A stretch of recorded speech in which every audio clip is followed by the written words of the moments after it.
Hello everyone, welcome back our YouTube channel. आज हम पढ़ने वाले हैं जो हमारा 9th क्लास का चैप्टर चलो है मिक्सचर को हम नेक्स्ट पढ़ेंगे कि मिक्सचर के अंदर कौन कौन सी टर्म है। सोलबिलिटी तक हम पढ़ चुके हैं। सोलबिलिटी का मतलब क्या होता है कि एक गिवन सॉल्वेंट के अंदर अगर मान के चलो हमने 100 ml सॉल्वेंट को क्या कर लिया, फिक्स कर लिया, उस 100 ml सॉल्वेंट के अंदर कितनी अमाउंट हम सोल्यूट की क्या कर सकते हैं, डिजोल्व कर सकते हैं, वो उसकी क्या होगी, सोल्बिलिटी। और उसके लिए एट ए फिक्स टेम्परेचर के ऊपर हम कितनी मैक्सिमम अमाउंट सोल्यूट की क्या कर सकते हैं, डिजोल्व कर सकते हैं किसके अंदर, सॉल्वेंट के अंदर। और जब वो सोल्यूशन बनेगा तो सोल्यूशन को हम क्या बोलते हैं, सैचुरेटेड सोल्यूशन। सैचुरेटेड सोल्यूशन का मतलब क्या है भाई, अब इससे ज्यादा सोल्यूट सॉल्वेंट के अंदर डिजोल्व नहीं हो सकता। जैसे अगर हम बात करें रूम टेम्परेचर 25 डिग्री सेल्सियस पर 36 ग्राम NaCl डिजोल्व हो सकता है 100 ग्राम वाटर के अंदर, अगर हम टेम्परेचर को फिक्स कर दें। लेकिन अगर हम टेम्परेचर को घटाएंगे या फिर हम टेम्परेचर को बढ़ाएंगे, टेम्परेचर को घटाने से इसी गिवन सॉल्वेंट के अंदर NaCl की अमाउंट घट जाएगी डिजोल्व होने की, तो उसको हम बोलते हैं अनसैचुरेटेड। अगर हम टेम्परेचर और ज्यादा राइज करेंगे तो और ज्यादा NaCl इस गिवन लिक्विड के अंदर क्या हो सकता है, डिजोल्व हो सकता है। उसको हम क्या बोलते हैं, सुपर सैचुरेशन। सुपर सैचुरेशन में क्या होगा, बस जितना NaCl डिजोल्व होगा उतनी अमाउंट में NaCl कंटेनर की वॉल के आसपास क्या होता जाएगा, डिपॉजिट भी होता जाएगा। तो उसको हम क्या बोलते हैं, सुपर सैचुरेटेड सॉल्यूशन। लेकिन ये हमें इतना ज्यादा नहीं पढ़ना है। सोलबिलिटी का पता लग गया। अब सोलबिलिटी को कौन कौन से फैक्टर इफेक्ट करते हैं, तो हमें सिर्फ एक ही फैक्टर का ध्यान रखना है, क्योंकि इस चैप्टर में हम लगभग सॉलिड को लिक्विड में पढ़ेंगे। तो सॉलिड को जब हम लिक्विड में डिजोल्व करेंगे ना, तो टेम्परेचर बढ़ाने से, अगर वो प्रोसेस है एंडोथर्मिक मतलब जिसमें से हीट बाहर निकले, तो वहां पर सोलबिलिटी टेम्परेचर बढ़ाने से इंक्रीज होगी। अगर एक्सोथर्मिक प्रोसेस है तो डिक्रीज होगी। लेकिन इस चैप्टर में लगभग सारी प्रोसेस हमारी एंडोथर्मिक है, तो यहाँ पर टेम्परेचर से हमेशा सोलबिलिटी की वैल्यू क्या होगी, इंक्रीज होगी। इससे रिलेटेड क्वेश्चन आएंगे। देखिए इससे आगे एग्जामिनर ने हमें क्वेश्चंस का तरीका बता रखा है कि किस टाइप का एग्जामिनर हमसे क्वेश्चन पूछ सकते हैं। देखो ये सोलबिलिटी का इन्होंने हमें क्या दिया है, ग्राफ दिया है। ग्राफ के अंदर जो भी हमारी वाटर की अमाउंट फिक्स करके 100 ग्राम हमारा वाटर फिक्स है, और डिफरेंट टेम्परेचर है, टेम्परेचर की क्या वेरिएशन है, और दो प्रकार के कंपोनेंट ले रखे हैं, एक ए और एक बी। देखिए यहाँ पर टेम्परेचर जब हमारा लगभग 30 डिग्री के आसपास है, तो जो ए कंपोनेंट है, अगर हम इसका टेम्परेचर बढ़ाते जाए तो इसकी सोल्युबिलिटी की पावर देखो 30 ग्राम से लगभग कितने ग्राम के आसपास पहुंच गई है, 60 से 65 ग्राम के आसपास इसके सोल्यूबल होने की अमाउंट बढ़ चुकी है। और जब हम टेम्परेचर बढ़ा रहे हैं, देखो यहाँ टेम्परेचर बढ़ाने से बी कंपोनेंट, अब देखो यहाँ लगभग 180 ग्राम था, 180 ग्राम से लगभग ये कितने के आसपास चला गया है, 360 के आसपास चला गया है। अब देखो ये टेम्परेचर अगर हम बात करें 20 डिग्री से फिक्स कर लेते हैं, 20 से किसके बीच में, 80 के बीच में, टोटल चेंज कितने है, 60 डिग्री का है। अब सोलबिलिटी की यहाँ देखो अमाउंट, ये 30 से सिर्फ 65, मतलब इसके 30 ग्राम ही एक्स्ट्रा डिजोल्व हुए हैं। और यहाँ पर देखिए आप लोग 180 से लगभग 360, लगभग 2 गुना अमाउंट में बी क्या हो रहा है, टेम्परेचर राइज करने से डिजोल्व हो रहा है किसके अंदर, गिवन वाटर के अंदर। तो यहाँ पर अगर हम देखें तो बी क्या है, मोर सोल्यूबल है किसके कंपैरिजन में, ए से मोर सोल्यूबल है। और टेम्परेचर बढ़ाने से दोनों, चाहे कंपोनेंट ए है चाहे कंपोनेंट हमारा बी है, दोनों की सोल्युबिलिटी क्या हो रही है, इंक्रीज हो रही है। तो यहाँ से एग्जामिनर देखिए हमसे क्वेश्चन क्या पूछ सकते हैं। तो पहला क्वेश्चन इन्होंने देखो हमसे क्या पूछे हैं कि fill in the blanks type का क्वेश्चन आ गया। Solubility of component A is water at 20 degree पे है। अब ऐसे ही सेम सॉल्यूशन के अंदर, और जब हम टेम्परेचर कितना डिग्री कर दे 60, तो सोल्युबिलिटी तो क्या हुई है, इंक्रीज हुई है। तो 20 डिग्री पे सोल्युबिलिटी क्या थी, लेस थी, और 60 पे क्या है, मोर है।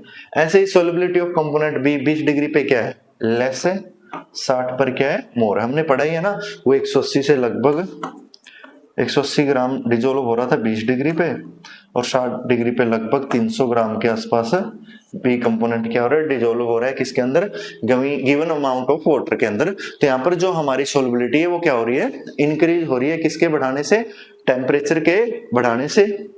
तो दूसरा, the solubility of increase more than that of with in increase in temperature. अब देखो सोलबिलिटी किसकी ज्यादा बढ़ी है हमारी, बी की, किसके बढ़ाने से, टेम्परेचर के बढ़ाने से।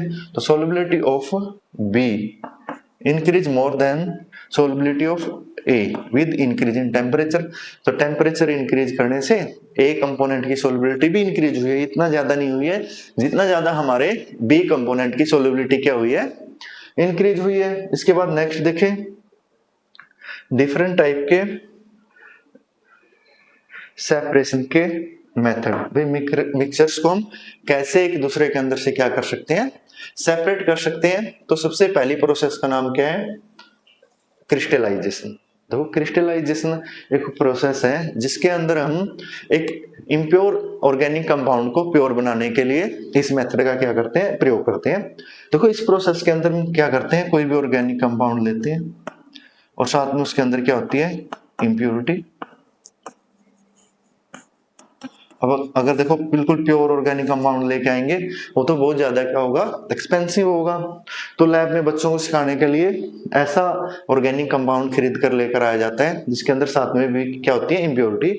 और वो इम्प्योरिटीज वाटर में क्या होती है, इनसोल्युबल, वाटर के अंदर वो सोल्युबल नहीं होती, और ऑर्गेनिक कंपाउंड हमारा वाटर के अंदर क्या होता है, सोल्युबल होता है। तो फिर इसका मिक्सचर बना लिया जाता है, मतलब इसको वाटर के अंदर डालकर इसको अच्छे से क्या किया जाता है, स्टीर किया जाता है, मिक्स किया जाता है। मिक्स करने के बाद एक बीकर लिया जाता है,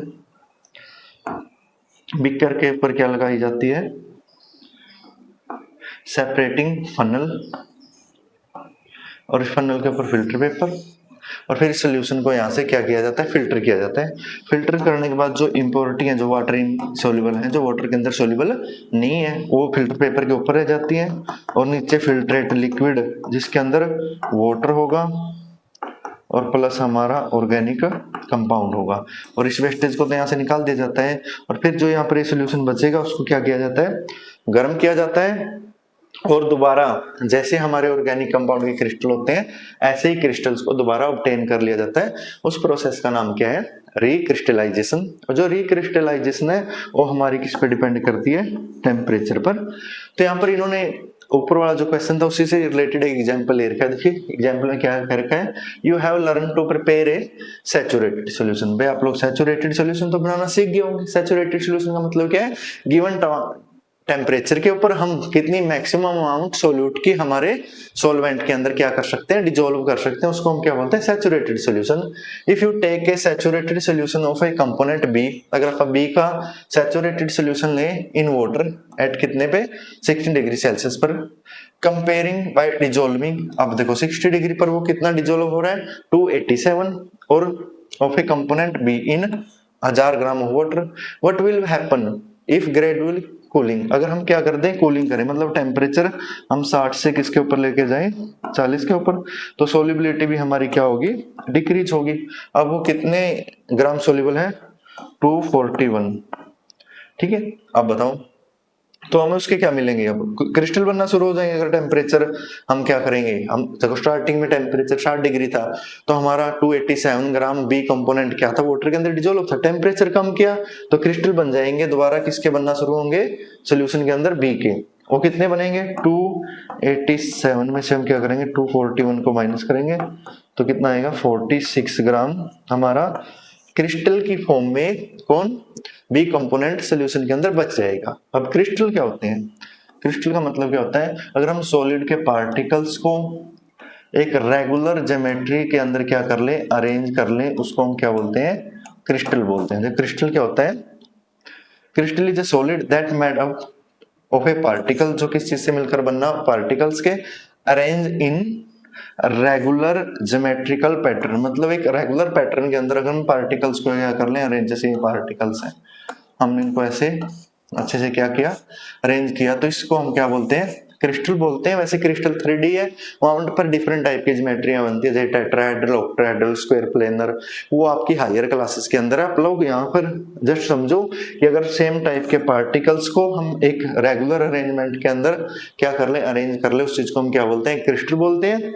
और इम्प्योर ऑर्गेनिक कंपाउंड को प्योर करने के लिए हम जिस प्रोसेस का अप्लाई करते हैं उसको बोलते हैं क्रिस्टलाइजेशन। हम घरेलू एग्जाम्पल भी ले सकते हैं। मान को चलो कोई बच्चा है, उसके पेरेंट्स ने उसको शुगर लेने के लिए भेज दिया और रास्ते में उससे वो शुगर है ना मिट्टी के अंदर गिर गई।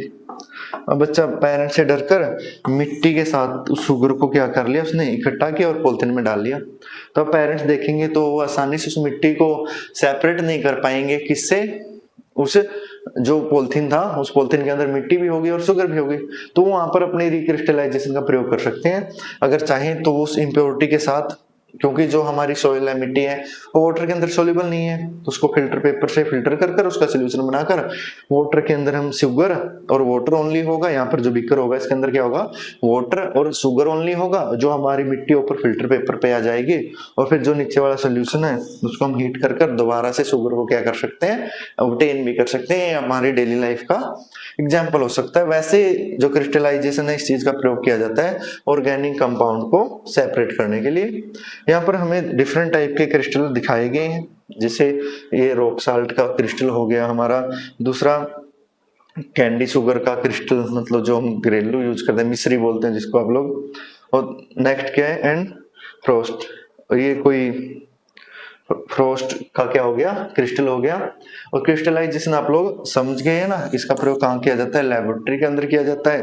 किस चीज के लिए किया जाता है, प्योरिफिकेशन के लिए। कैसे कंपाउंड को, कोई भी ऑर्गेनिक कंपाउंड है उसको डिफरेंट टेम्परेचर पर हीट कर कर हम कौन सी प्रोसेस का प्रयोग करते हैं, रिक्रिस्टलाइजेशन प्रोसेस का प्रयोग करते हैं ऑर्गेनिक कंपाउंड्स को सेपरेट करने के लिए। देखिए यहाँ से एमसीक्यू टाइप के क्वेश्चन बनेंगे, वैसे तो कोई हाई लेवल का क्वेश्चन तो बनने वाला है नहीं है, लेकिन फिर भी आप लोग इस प्रोसेस को समझिए, आपकी डेली लाइफ में इसका बहुत ज्यादा क्या है, इंपॉर्टेंट यूज है। अब देखो इन्होंने एक एक्टिविटी के माध्यम से हमें समझा भी रखा है, जो ये प्रोसेस है।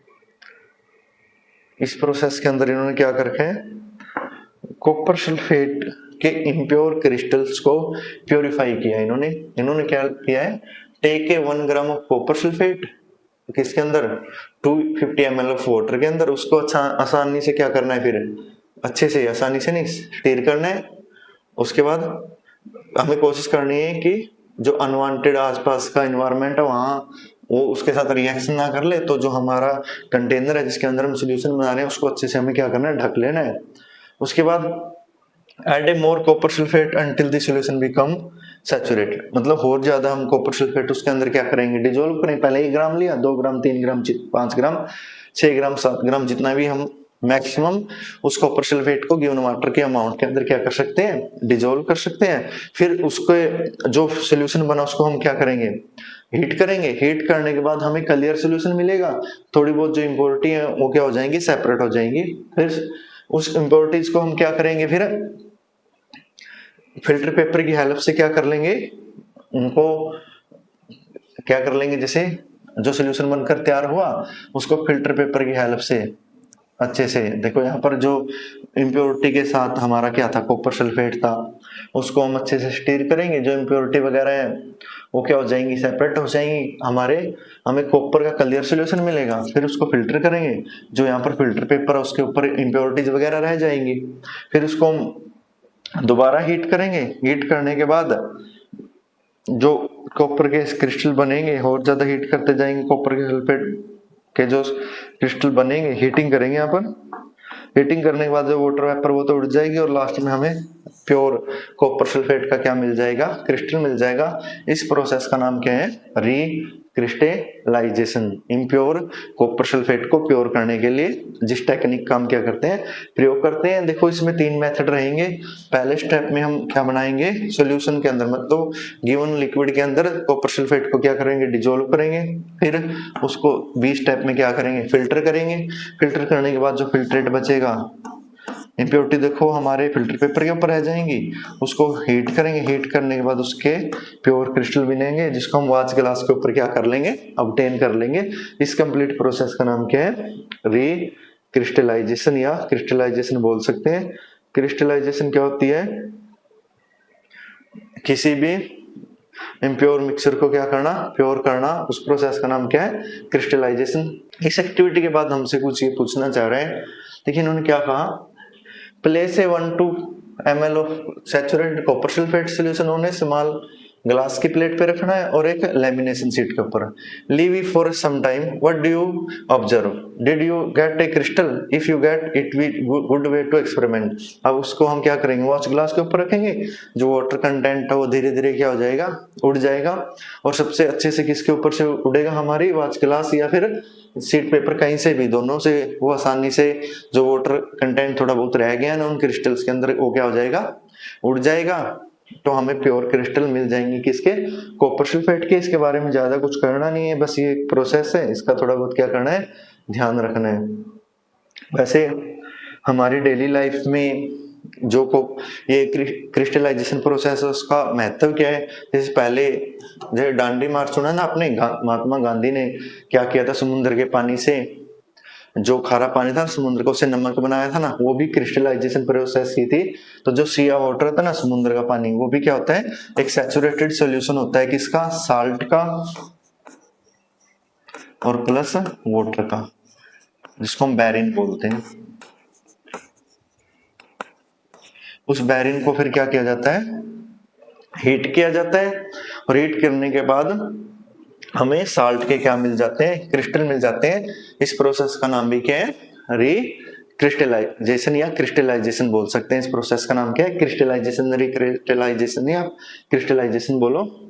तो सैचुरेटेड सॉल्यूशन समझ में आ गया, बैरिन आप लोगों को समझ में आ गया। देखिए यहाँ पर इन्होंने कुछ नेचुरल क्रिस्टल्स के एग्जांपल दे रखे हैं, जैसे गुफा वगैरह के अंदर है ना क्रिस्टल बनते रहते हैं, क्योंकि गुफा वगैरह किससे बनी होती है, रॉक साल्ट से ही बनी होती है, रॉकों से। और रॉक्स के अंदर से क्या निकलता है, साल्ट निकलता है, और धीरे धीरे उसके अंदर से जो पानी की वेपर उड़ जाती हैं और हमें प्योर क्रिस्टल दिखाई देने लग जाते हैं, किसके? साल्ट के।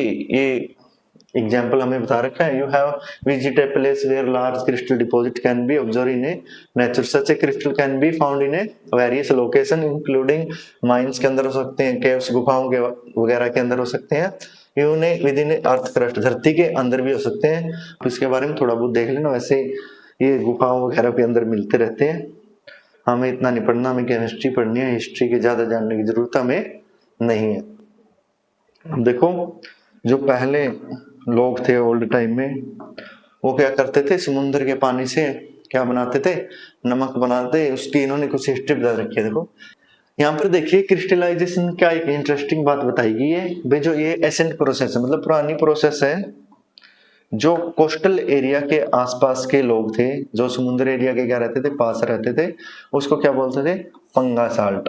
वो जो समुद्र का कंसंट्रेटेड बैरिन होता था ना, वही बैरिन समझ रहे हो ना, वाटर का सैचुरेटेड सॉल्यूशन किसके साथ, साल्ट के साथ।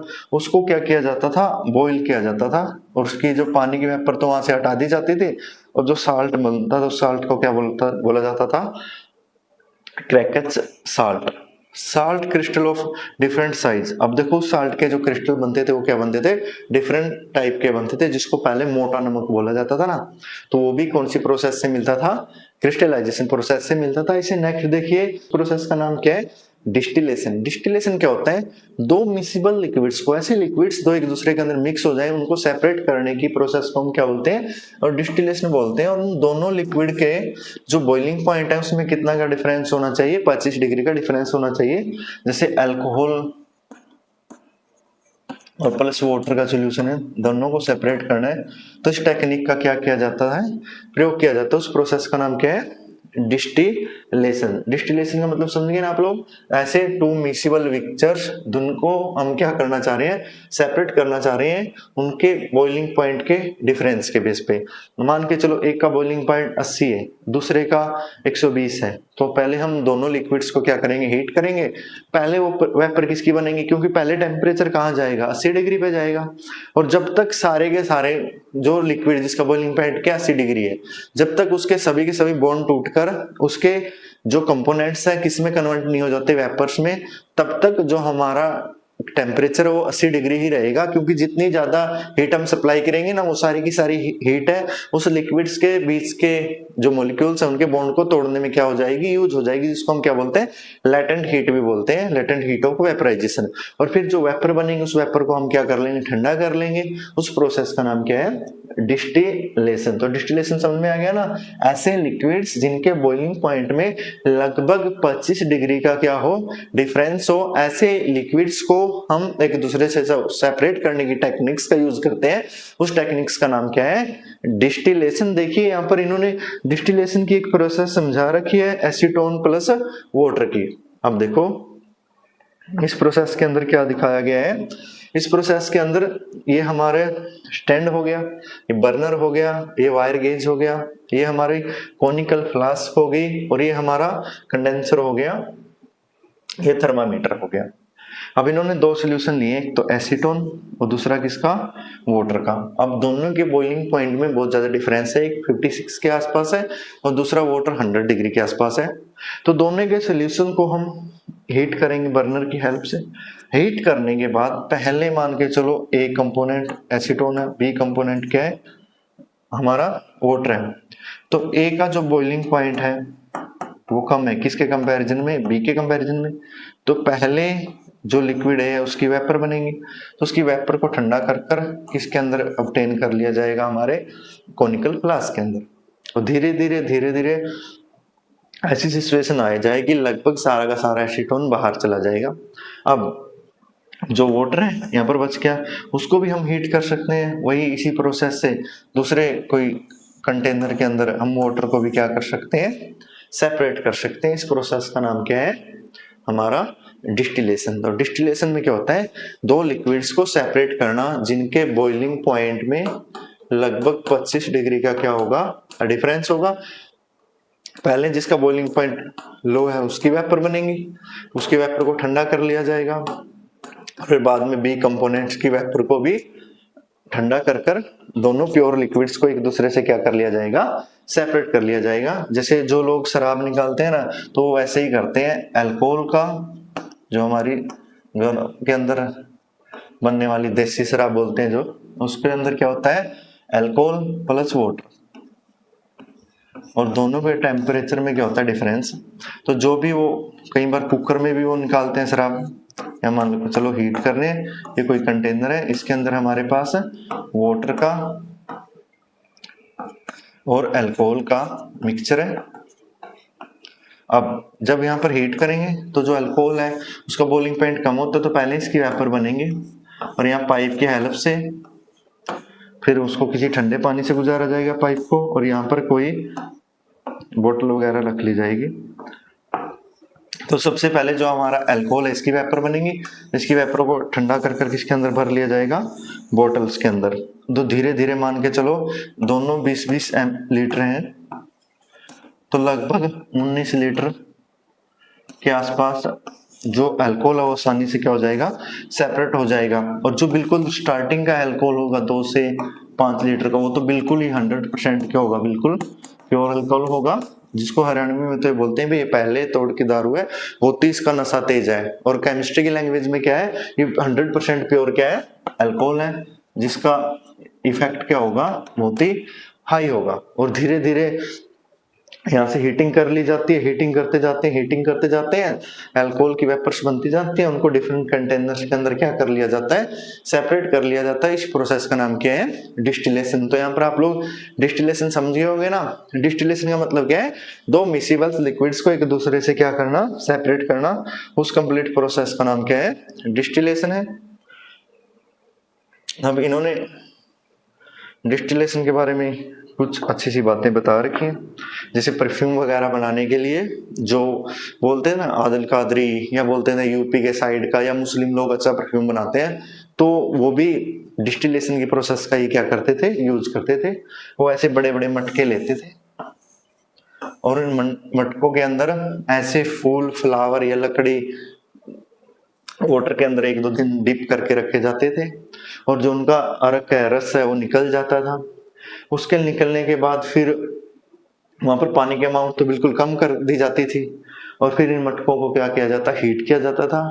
तो वो फ्लावर की पंखुड़ियां वगैरह, उनके अंदर जो भी अर्क होता था या उनका डिफरेंट टाइप की उनके अंदर जो स्मेल होती थी, वो धीरे धीरे वेपर्स के रूप में या छोटी छोटी बोतलों के अंदर इकट्ठा कर ली जाती थी। तो इस प्रोसेस का नाम भी क्या था, डिस्टिलेशन था, जिसका प्रयोग जो बहुत सारी परफ्यूम कंपनियां हैं, जैसे आदिल कादरी का परफ्यूम बोलते हैं या कोई अदर डिफरेंट टाइप के परफ्यूम कंपनी है, तो सबसे पहले वो उन्होंने इस technique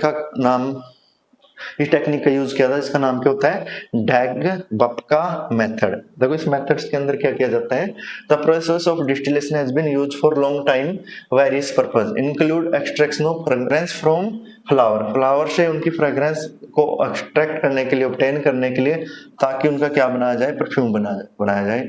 you must have been notice that pleasant अच्छी smell, earthy smell that rise from ground after different first rain. आप लोगों ने उनका, जैसे बारिश आती है ना, जब बारिश एकदम गर्मी के मौसम में मिट्टी के ऊपर पड़ती है तो उस मिट्टी से भी क्या आती है, खुशबू आती है। तो ऐसे ही इस टेक्निक्स का भी मिट्टी के बर्तनों के अंदर यूज किया जाता था। इन कनौज के अंदर ए टाउन इन उत्तर प्रदेश का कोई टाउन है, एज ए परफ्यूम कैपिटल, उसको परफ्यूम कैपिटल ऑफ इंडिया भी कहा जाता है। This is a beautiful fragrance in A capture and turn into natural perfume. अब देखो जो नेचुरल फ्लावर वगैरह हैं, उनको मिट्टी के मटकों के अंदर भरकर उनका क्या बनाया जाता था, इत्र बनाया जाता था, जिसको बोलते थे लगभग कैसी फ्रेग्रेंस है, अर्थी फ्रेग्रेंस है, अर्थ मिट्टी की जैसी। और इस मेथड का नाम क्या था, डैगबप का मेथड। और इस मेथड के अंदर वो क्या करते थे, मिट्टी के बर्तनों के अंदर किसको, फूलों को, जैसे फ्लावर हो गया, वह अदर प्लांट्स हो गए, अदर लीव्स हो गए, जिनके अंदर से नेचुरल क्या होती थी, जिनकी स्मेल होती थी, उन सभी को इन कंटेनर्स के अंदर भर लिया जाता था। भरने के बाद उनके पत्तों को भिगोने के बाद उसको हीट कर कर वहां से क्या ऑब्टेन कर लिया जाता था, उनका जो अर्क है या फिर उनकी फ्रेग्रेंस है उसको ऑब्टेन कर लिया जाता था। और किस चीज की फॉर्मेशन करते थे, फिर वो परफ्यूम की फॉर्मेशन करते थे। ये आपकी नॉलेज के लिए जस्ट इतना ज्यादा इंपॉर्टेंट नहीं है, लेकिन फिर भी आपको अगर जीके की बात करें तो ये ऐसे बोल सकते हैं, जो हमारा कनौज है उसको क्या बोला जाता था, परफ्यूम टाउन, मतलब भाई परफ्यूम का घर बोला जाता था। इतना ज्यादा कुछ करने की जरूरत नहीं है। इसके बाद देखिए फ्रैक्शनल डिस्टिलेशन। फ्रैक्शनल डिस्टिलेशन क्या होता है, ऐसे लिक्विड्स जिनके बॉइलिंग पॉइंट में इतना ज्यादा डिफरेंस नहीं होता, फिर भी उनको सेपरेट करने के लिए एक टेक्निक का प्रयोग किया जाता है। उस टेक्निक्स का क्या नाम है, फ्रैक्शनल डिस्टिलेशन। और इसका प्रयोग किया जाता है जो हम धरती के अंदर से क्रूड ऑयल निकालते हैं ना, उस क्रूड ऑयल से डिफरेंट टाइप के कंपोनेंट्स को सेपरेट करना, जैसे मीथेन को, एलपीजी को, पेट्रोल को, डीजल को, वैक्स को, लुब्रिकेंट ऑयल्स को, उन सभी को डिफरेंट टेम्परेचर पर एक दूसरे से क्या करना, सेपरेट करने की टेक्निक्स को हम क्या बोलते हैं, फ्रैक्शनल डिस्टिलेशन मेथड। तो जैसे क्रूड ऑयल होगा, इसको फर्नेस से गुजारा जाएगा, फर्नेस से गुजारने के बाद डिफरेंट टाइप के कंपोनेंट्स को निकाला जाएगा, जैसे पेट्रोलियम गैस। इनका तो जो बॉइलिंग पॉइंट है लगभग 40 डिग्री से भी क्या होता है, कम होता है। तो सबसे पहले जो पेट्रोलियम गैसेज है वो निकलेंगी, फिर क्या निकलेगा, जो हमारा पेट्रोल्स निकलेगा, डीजल निकलेगा, केरोसिन ऑयल निकलेगा।